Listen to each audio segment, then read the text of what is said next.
ओम साई राम। साईं सच्चरित्र अध्याय 7। अद्भुत अवतार श्री साईं बाबा की प्रकृति, उनकी यौगिक क्रियाएं, उनकी सर्वव्यापकता, कुष्ठ रोगी की सेवा, खारपंडे के पुत्र को प्लेग, पंढरपुर गमन। अद्भुत अवतार। ओम श्री साई राम। श्री साईं बाबा समस्त यौगिक क्रियाओं के पारंगत थे। 6 प्रकार की क्रियाओं का तो वे पूर्ण ज्ञाता थे। 6 क्रियाएं जिनमें धोती, खंड योग और समाधि आदि भी सम्मिलित हैं। यदि कहा जाए कि वे हिंदू थे तो वे आकृति से यवन से प्रतीत होते थे। कोई भी यह निश्चयपूर्वक नहीं कह सकता था कि वे हिंदू हैं या फिर यवन। वे हिंदुओं का रामनवमी उत्सव यथाविधि मनाते और साथ ही मुसलमानों का चंदनोत्सव भी। वे उत्सव में दंगलों को प्रोत्साहन और विजेताओं को पर्याप्त पुरस्कार भी देते। गोकुल अष्टमी को वे गोपाल काला उत्सव भी बड़ी धूमधाम से मनाते थे। ईद के दिन वे मुसलमानों को मस्जिद में नमाज पढ़ने के लिए आमंत्रित किया करते थे। एक समय मुहर्रम के अवसर पर मुसलमानों ने मस्जिद में ताजिया बनाने तथा कुछ दिन वहां रख कर फिर जुलूस बनवाकर गांव से निकालने का कार्यक्रम भी रचा। श्री साईं बाबा ने केवल 4 दिन ताजिए को वहां रखने दिया और बिना किसी राग द्वेष के 5वें दिन वहां से हटवा दिया। यदि कहें कि वे यवन थे तो उनके कान छिदे हुए थे, और यदि कहें कि वे हिंदू थे तो वे सुनता कराने के पक्ष में थे। नाना साहेब चांदोरकर, जिन्होंने उनको बहुत समीप से देखा था, उन्होंने बतलाया कि उनकी सुन्नत नहीं हुई थी। साईं लीला पत्रिका श्री बीवी देव द्वारा लिखित शीर्षक बाबा यवन की हिंदू, पृष्ठ 562 में देखूं। यदि कोई उन्हें हिंदू घोषित करे तो वे सदा मस्जिद के निवास करते थे।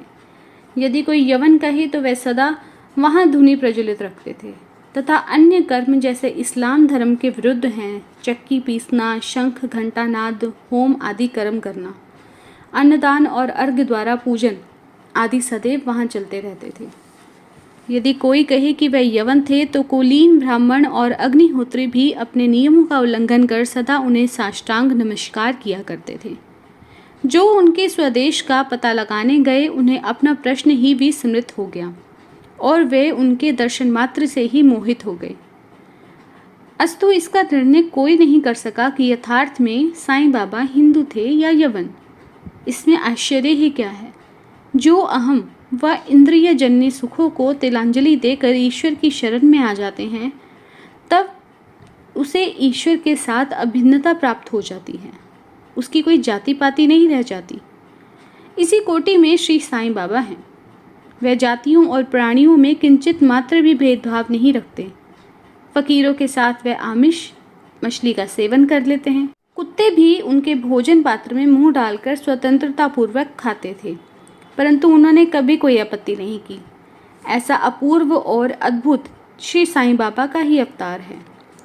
गत जन्मों के शुभ संस्कारों के परिणाम स्वरूप मुझे भी उनके श्री चरणों के समीप बैठने और उनका सत्संग का लाभ उठाने का सौभाग्य प्राप्त हुआ। मुझे जिस आनंद का और सुख का अनुभव हुआ उसका वर्णन मैं किस प्रकार कर सकता हूँ। यथार्थ में बाबा अखंड सच्चिदानंद हैं। उनकी महानता और अद्वितीयता का बयान कौन कर सकता है। जिसने उनके श्री चरण कमलों की शरण ली है उसे साक्षात्कार की प्राप्ति हुई। अनेक सन्यासी, साधक और अन्य मुमुक्षुजन भी श्री साईं बाबा के पास आया करते थे। बाबा भी सदैव उनके साथ चलते फिरते, उठते बैठते, उनसे वार्तालाप कर उनका चितरंजन किया करते थे। अल्लाह मालिक सदैव उनके ओंठों पर। वे कभी भी विवाद और मतभेद में नहीं पड़ते तथा सदा शांत और स्थिर ही रहते। परंतु कभी कभी वे क्रोधित हो जाया करते थे। वे सदैव ही वेदांत की शिक्षा दिया करते थे। कोई भी अंत तक ना जान सका कि साईं बाबा वास्तव में कौन थे। अमीर और गरीब दोनों के लिए ही वे समान हैं। वे लोगों के गुहा व्यापार को पूर्णतया जानते हैं और जब वे रहस्य प्रकट करते हैं तो सब विस्मित हो जाते हैं। स्वयं ज्ञानावतार होकर भी वे सदैव अज्ञानता का ही प्रदर्शन किया करते हैं। उन्हें आदर सत्कार से सदैव रुचि रही। इस प्रकार श्री साईं बाबा का वैशिष्ट्य, ये तो वे शरीरधारी परंतु कर्मों से उनकी ईश्वरीयता स्पष्ट झलकती है। शिरडी के सकल नर नारी उन्हें परब्रह्मा ही मानते हैं। ओम श्री साईं राम। बाबा की प्रकृति। मैं मूर्ख जो हूँ, श्री साईं बाबा की अद्भुत लीलाओं का वर्णन नहीं कर सकता। शिरडी के प्राय समस्त मंदिरों का उन्होंने जीर्णोद्धार किया। श्री तात्या पाटिल के द्वारा शनि, गणपति, शंकर पार्वती, ग्राम्य दाता और हनुमान जी के आदि अधिक मंदिर जो है उन्होंने ठीक करवाए। उनका दान भी विलक्षण था। दक्षिणा के रूप में जो धन एकत्रित होता था, उसमें से वे किसी को 20 रुपये, किसी को 15 रुपये या किसी को 50 रुपये इस प्रकार प्रतिदिन स्वच्छंदतापूर्वक वितरण कर दिया करते थे। प्राप्तिकर्ता उसे शुद्ध दान समझते थे। बाबा की भी सदैव यही इच्छा थी कि उसका उपयुक्त रीति से व्यय किया जाए। बाबा के दर्शन से भक्तों को अनेक प्रकार का लाभ पहुंचता था। अनेकों निष्कपट और स्वस्थ बन गए। दुष्टात्मा पुण्यात्मा में परिणत हो गई। अनेकों कुष्ठ रोग से मुक्त हो गए और अनेकों को मनवांछित फल की प्राप्ति हुई। पंगुओं की पंगुता नष्ट हो गई। उनकी कीर्ति दूर दूर तक फैल गई और भिन्न भिन्न स्थानों से यात्रियों के झुंड शिरडी आने लगे। बाबा सदा धुनी के पास ही आसन जमाए रहते और वहीं विश्राम किया करते थे। वे कभी स्नान करते और कभी बिना स्नान के ही समाधि में लीन रहते थे। वे सिर पर एक साफा, कमर पे एक धोती और तन ढकने के लिए एक अंगरखा रखा करते थे। प्रारंभ से ही उनकी वेशभूषा इसी प्रकार की रही। अपने जीवन काल में पूर्वार्ध में वे गांव के एक चिकित्सा कार्य भी किया करते थे। रोगियों को निदान कर उन्हें औषधि भी देते थे और उनके हाथ में अपरिमित यश था। इस कारण से ही वे अल्पकाल में योग चिकित्सक विख्यात हो गए। यहाँ केवल एक घटना का ही उल्लेख किया जाता है जो बड़ी विचित्र सी है। विलक्षण नेत्र चिकित्सा। एक भक्त की आंखें बहुत लाल हो गई, उसमें सूजन भी आ गई। शिरडी सरी के छोटे से गांव में डॉक्टर कहाँ। तब भक्तगण ने रोगी को बाबा के समक्ष में उपस्थित किया। इस प्रकार की पीड़ा में डॉक्टर प्राय लेप, मरहम, अंजन, गाय का दूध तथा कुपूर युक्त औषधियों का प्रयोग करते हैं, पर बाबा की औषधि तो सर्वथा ही भिन्न है। उन्होंने भिलावा पीस कर उसकी 2 गोलियां बनाई और रोगी के नेत्रों में एक एक गोली चिपका कर कपड़े की पट्टी बांध दी। दूसरे दिन पट्टी हटाकर नेत्रों के ऊपर जल के छींटे दिए। सूजन कम हो गई थी और नेत्र प्राय निरोग हो गए थे। नेत्र शरीर का अति सुकोमल अंग है, परंतु बाबा की औषधि से उन्हें कोई हानि नहीं पहुंची, वरन नेत्रों की व्याधि दूर हो गई। इस प्रकार अनेक रोगी निरोग हो गए। यह घटना तो केवल उदाहरण स्वरूप ही यहाँ दी गई है। ओम साई राम। बाबा की यौगिक क्रियाएं। बाबा को समस्त यौगिक प्रयोग और क्रियाएं ज्ञात थी। उनमें से केवल 2 का ही उल्लेख यहाँ किया जाता है। पहली है धोती क्रिया, आंतें स्वच्छ करने की क्रिया। प्रति तीसरे दिन बाबा मस्जिद से पर्याप्त दूरी पर एक वट वृक्ष के नीचे जाया करते थे। एक अवसर पर लोगों ने देखा कि उन्होंने अपनी आंतों को उदर से बाहर निकालकर उन्हें चारों ओर से स्वच्छ किया और समीप के एक वृक्ष पर सूखने के लिए रख दिया। शिरडी में इस घटना की पुष्टि करने वाले लोग अभी भी जीवित हैं। उन्होंने इस सत्य की परीक्षा भी की थी। साधारणतः धोती एक ऐसी क्रिया है जिसमें 3 इंच चौड़े और 22 फुट लंबे गीले कपड़े को मुंह के द्वारा उदर में उतार लिया जाता है और उसे लगभग आधा घंटा रखे रहते हैं ताकि उसका पूरा प्रभाव हो जाए। तत्पश्चात उसे बाहर निकाला जाता है। पर बाबा की यह धोती क्रिया तो सर्वथा ही विचित्र और असाधारण थी। दूसरी, खंड योग। एक समय बाबा ने अपने शरीर के अवयव पृथक पृथक कर मस्जिद के भिन्न भिन्न स्थानों में बिखेर दिए। अकस्मात उसी दिन एक महाशय मस्जिद में पधारे और अंगों को इस प्रकार यहाँ वहाँ बिखरा देखकर बहुत ही भयभीत हुए। पहले उनकी इच्छा हुई कि लौटकर ग्राम अधिकारी के पास यह सूचना भिजवा देनी चाहिए कि किसी ने बाबा का खून कर उनके टुकड़े टुकड़े कर दिए हैं, परंतु सूचना देने वाला ही पहले पकड़ा जाता है, यह सोचकर वे मौन रहे। दूसरे दिन जब वे मस्जिद में गए तो बाबा को पूर्ववत हुष्ट पुष्ट और स्वस्थ देखकर उन्हें बड़ा ही विस्मय हुआ। उन्हें ऐसा लगा कि पिछले दिन जो दृश्य देखा था वह कहीं स्वप्न तो नहीं था। बाबा बाल्यकाल से ही योगिक क्रियाएं किया करते थे और उन्हें जो अवस्था प्राप्त हो चुकी थी उसका सत्य ज्ञान किसी को भी नहीं था। चिकित्सा के नाम से उन्होंने कभी भी किसी से एक पैसा भी स्वीकार नहीं किया। अपने उत्तम लोकप्रिय गुणों के कारण उनकी कीर्ति दूर दूर तक फैल गई थी। उन्होंने अनेक निर्धनों और रोगियों को स्वास्थ्य प्रदान किया।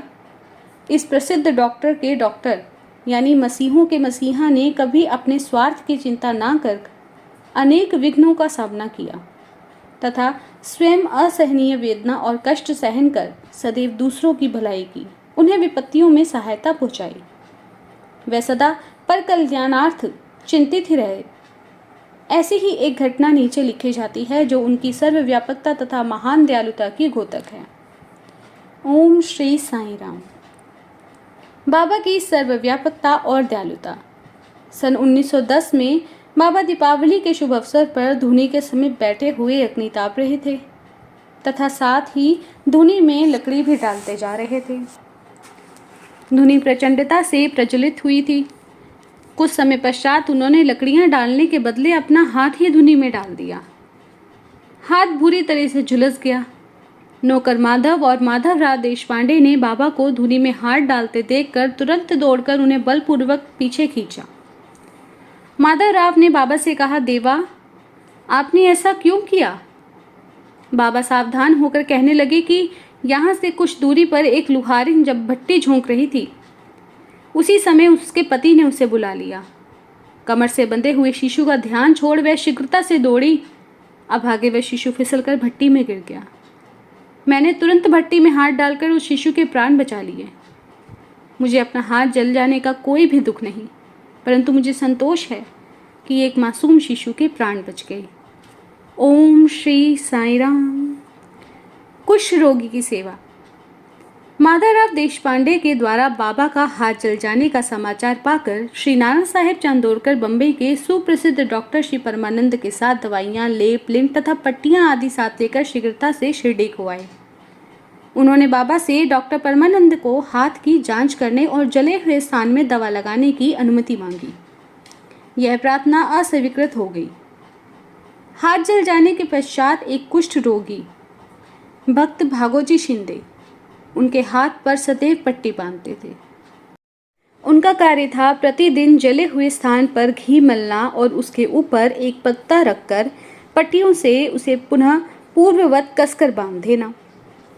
घाव शीघ्र भर जाए, इसके लिए नाना साहेब चांदोरकर ने पट्टी छोड़ने तथा डॉक्टर परमानंद से जांच व चिकित्सा कराने का बाबा से बारंबार अनुरोध किया। यहाँ तक कि डॉक्टर परमानंद ने भी अनेक बार बाबा से प्रार्थना की, परंतु बाबा ने यह कहते हुए टाल दिया कि केवल अल्लाह ही मेरे डॉक्टर हैं। उन्होंने हाथ का परीक्षण करवाना अस्वीकार कर दिया। डॉक्टर परमानंद की दवाइयाँ शिरडी के वायुमंडल में तो खुल ही नहीं सकी और ना ही उनका उपयोग हो सका। फिर भी डॉक्टर साहेब का परम भाग्य था जो उन्हें बाबा के श्री दर्शन का लाभ हुआ। भागोजी को दवा लगाने की अनुमति भी मिल गई। कुछ दिनों के उपरांत जब घाव भर गया तब सब भक्त सुखी हो गए, परंतु यह किसी को भी ज्ञात नहीं हो सका कि कुछ पीड़ा शेष भी है या नहीं। प्रतिदिन प्रातःकाल घृत से हाथ की मालिश और पुनः कस कर पट्टी बांधना, श्री साईं बाबा की समाधि पर्यंत यह काम निरंतर चलता रहा। श्री साईं बाबा सदृश पूर्ण सिद्ध को यथार्थ में एक चिकित्सा की भी कोई आवश्यकता नहीं थी, परंतु भक्तों के प्रेमवश उन्होंने भागोजी को यह सेवा निर्विघ्न स्वीकार करवा दी। जब बाबा लेंडी को जाते तो भागोजी छाता लेकर उनके साथ साथ जाते। प्रतिदिन प्रातःकाल जब बाबा धुनी के पास आसन विराजते तब भागोजी वहां पहले से ही उपस्थित रहकर अपना कार्य प्रारंभ कर देते। भागोजी ने पिछले जन्म में अनेक पाप कर्म किए थे। इस प्रकार वे कुष्ठ रोग से पीड़ित हुए। उनकी उंगलियां गल चुकी थी, शरीर पीप आदि से भरा हुआ था, जिससे दुर्गंध भी आती थी। यद्यपि ब्राह्य दृष्टि से वे दुर्भागी प्रतीत होते थे, परंतु बाबा का प्रधान सेवक होने के नाते यथार्थ में वे अधिक भाग्यशाली और सुखी थे। उन्हें बाबा के सानिध्य का पूर्ण लाभ प्राप्त हुआ। ओम श्री साईं राम। बालक खारपंडे को प्लेग। अब मैं बाबा की एक दूसरी अद्भुत लीला का वर्णन करूंगा। श्रीमती खारपंडे, जो कि अमरावती के श्री दादा साहेब खारपंडे की धर्मपत्नी थी, अपने छोटे पुत्र के साथ कई दिनों से शिरडी में थी। पुत्र तीव्र ज्वर से पीड़ित था। पश्चात उसे प्लेग की गिल्टी भी निकल आई। श्रीमती खारपंडे भयभीत होकर घबराने लगी और अमरावती लौट जाने का विचार करने लगी। संध्या समय जब बाबा वायु सेवन के लिए वाड़े के पास से जा रहे थे तब उन्होंने उनसे लौटने की अनुमति मांगी और कंपित स्वर में कहने लगी कि मेरा प्रिय पुत्र प्लेग से ग्रसित हो गया है, अब मैं घर लौटना चाहती हूँ। प्रेम पूर्वक उनका समाधान करते हुए बाबा ने आकाश में बहुत बादल छाए हुए हैं ये कहते हुए उनके हटते ही आकाश पूर्वक स्वच्छ हो जाएगा। उन्होंने कमर तक अपनी कफनी उठाई और वहाँ उपस्थित सभी लोगों को अंडों के बराबर 4 गिल्टियाँ दिखाकर कहा कि देखो मुझे अपने भक्तों के लिए कितना कष्ट उठाना पड़ता है। उनको जो कष्ट होते हैं वे मेरे हैं। यह विचित्र और असाधारण लीला देखकर लोगों को विश्वास हो गया कि संतों को अपने भक्तों के लिए किस प्रकार कष्ट सहना पड़ता है। संतों का हृदय मोम से भी नरम और मक्खन जैसा कोमल होता है।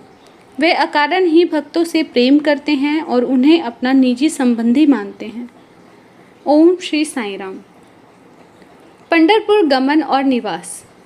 बाबा अपने भक्तों से कितना प्रेम करते हैं, ये किस प्रकार उनकी समस्त इच्छाओं का और समाचारों से पहले ही वे जान लेते हैं, इसका वर्णन मैं इस अध्याय को समाप्त करते हुए करूँगा।